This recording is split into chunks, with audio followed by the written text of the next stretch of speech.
They come forth from 50 states, 6 territories, and other nations scattered across the globe. Each comes with a common and seemingly instinctive desire to join something special, to be part of something greater than themselves. All come looking for answers that each individual must ask at some point in their life's journey. Who am I? What do I stand for? What will I not stand for? They ask the questions. The United States Navy, now 237 years old, supplies the answers. Who are we?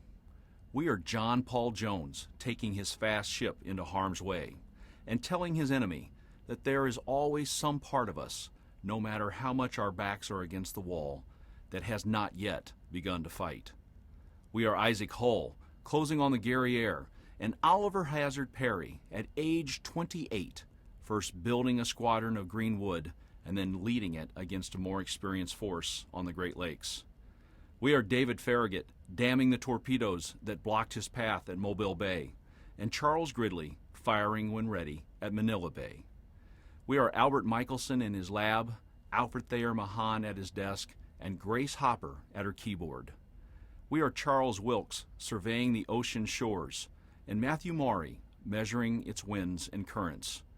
We are Commander Rochefort, figuring out that the attack would come at Midway, and Lieutenant Commander Waldron, leading Torpedo 8 to glory there.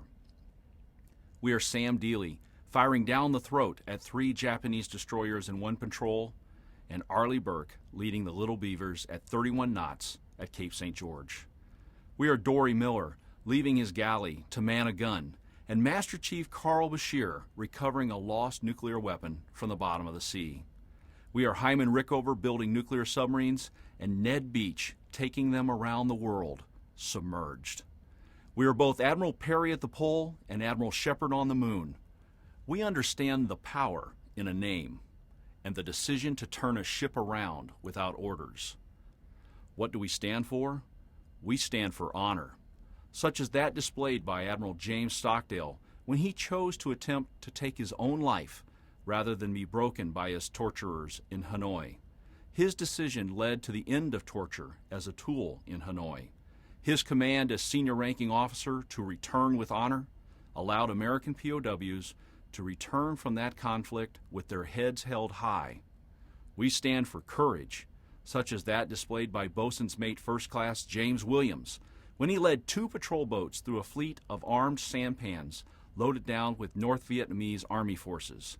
Williams' boats opened up on the Vietnamese with their .50 caliber machine guns and then turned around and came back through again. We stand for commitment. President John Adams charged the Navy with serving as the shield of the Republic. Theodore Roosevelt referred to the fleet as the big stick that made his speak softly diplomacy so effective. The Constitution charges the Congress with the duty to maintain a Navy to protect this nation, a charge that we hold sacred. Our service is our vocation. From our founding to this moment, we have continuously upheld our honor, courage, and commitment. We are 1,000 acts of kindness in the midst of nature's greatest disasters, and we are our enemy's worst nightmare when our anger is aroused. Who are we, some ask? Our answer rings forth from the bridges of every ship, submarine, and the cockpit of every aircraft. We are the greatest, the most powerful, and the most respected maritime fighting force that the world has ever witnessed. And we are on watch around the world.